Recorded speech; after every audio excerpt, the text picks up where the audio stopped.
In today's lecture, we are going to study a Telugu poem, Tears, written by Jayaprabha.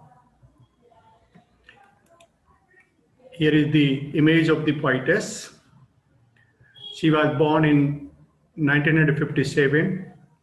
She is an Indian critic and poet writing in Telugu language. She is considered a pioneer of the feminist movement in Telugu literary criticism and poetry. Jayaprabha's poetry focuses on women's issues, their problems and strengths, and often attacks established gender norms. Jayaprabha was born on 29 July 1957. She did her master's degree in Telugu literature and she acquired PhD from Osmania University for a thesis on the progress and status of Telugu literature. She wrote in Telugu and her works were translated into English. Now here is the poem Tears. Now there is a background of the poem. Generally we see that women are the wealth of India and they have contributed almost every field and made country feel proud at every occasion. However, another reality of Indian society is that there is a systematic discrimination and neglect of women in India. The fear of sexual violence has been a powerful factor in restricting women's behavior and sense of freedom. India is fast emerging as a global power, but for half of its population, the women across the country struggle to live life with dignity and freedom. Much can be achieved by making young women and young men aware of women's rights from a young age itself. This will give self-confidence in women.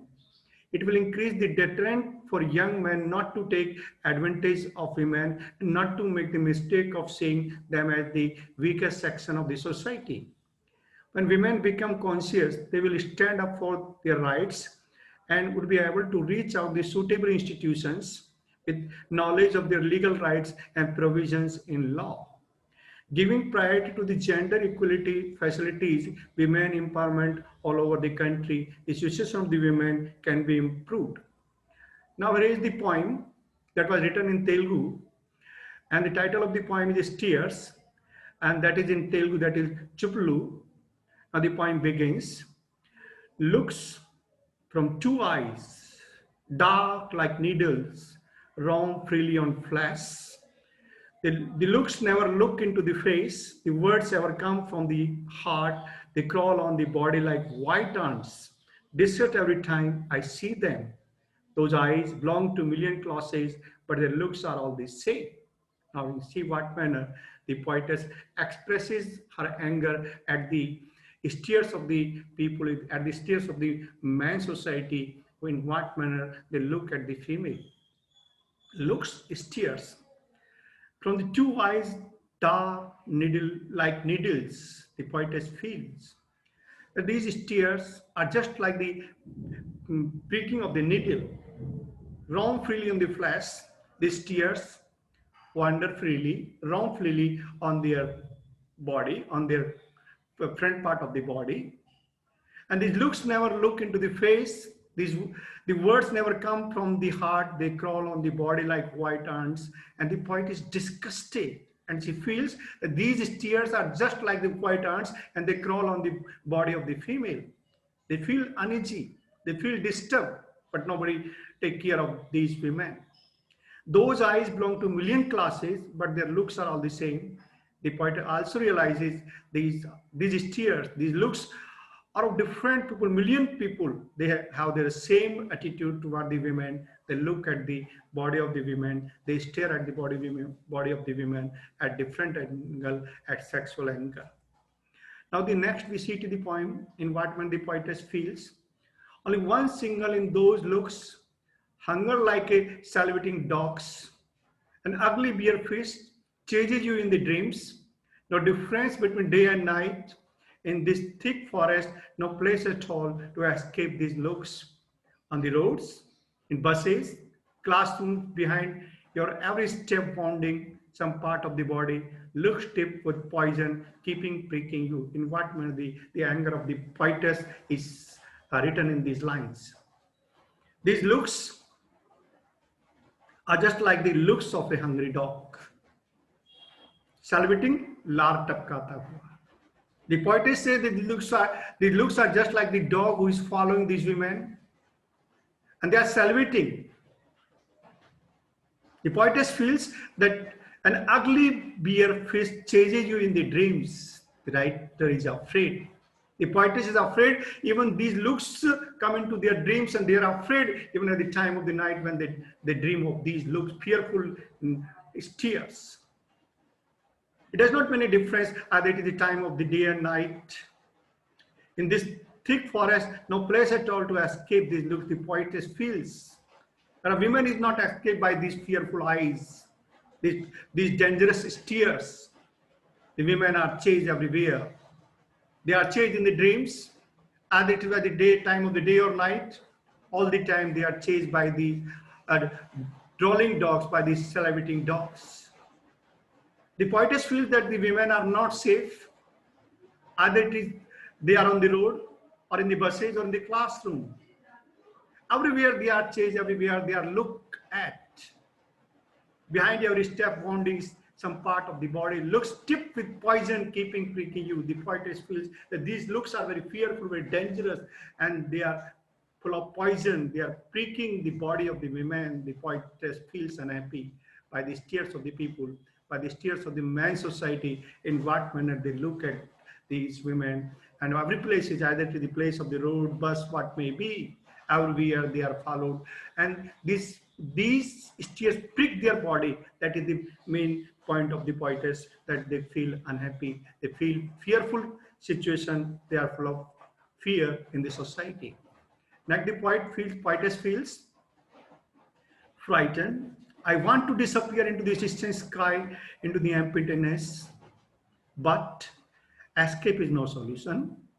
So I begin to teach my eyes the sharpness of the thorns to fight those poisonous looks.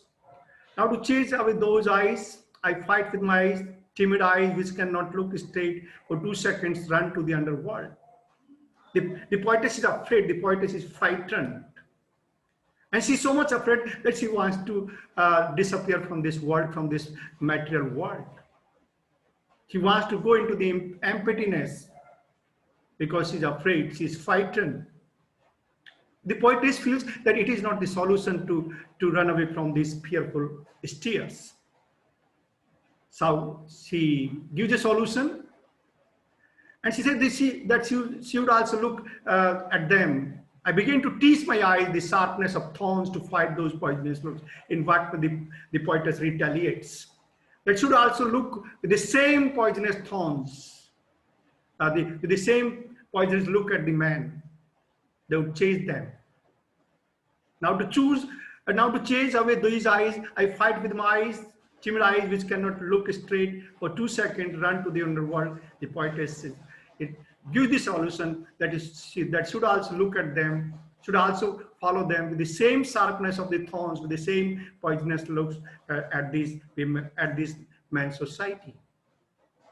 The poetess comes to the decision. A day will come when women in the country have thorns, not only in their eyes, but all over their bodies. See in what manner the poetess put the solution. The day will come. What will happen? The women of the country will have thorns not in their eyes, but on their bodies. So these fearful eyes, these frightened stares would not look at them. They would feel, the man society would feel horrified. They would be horrified by that. They would be, that their bodies are with thorns. They could also retaliate them. And the poetess gives the solution of retaliating with the same stares, with the poisonous looks, with the same thorns of looks. Now there are main points of the poem. The poem is about how insensitive men are and how uncomfortable they make women feel by staring at them, scanning through them ruthlessly, roughly, rudely. As a female, all of women have gone through this ordeal of being stared at without any mercy. People are without mercy. They look at them with fearful eyes, with thorns of steers. They may have had their way, steer right back at these animals, but is not there a better solution to this than that just steer back? Why do what they are doing? Women is all for steering back. In fact, I think it is one of the best way to punish these gentlemen. The writer have always wondered if there was a better way of dealing with this. As a woman, my blood literally boils when the writer sees a man steering right at her. It happens everywhere, all the time, in buses, especially all the men just have nothing to do. In spite of steering back at them, they continue steering at women. It just makes the writer wants to hold them by their collars and give them a piece of her mind, so they could feel what happens in the mind of the women. When are they going to learn what is going on in their minds? What do they get out of steering at women? The poet raises the question, the poetess asks the question, what happens in the mind of the man? It's just a plain insanity. It is a point of insanity, madness. The poetess wants to say that it is the madness of the male society. Why cannot a girl or a woman be able to walk on the road without him being steered at? They have also the right, constitutional right. How much ever the women try to fight against lynching, it is not going to stop. It is their eyes after all. They can look everywhere they want.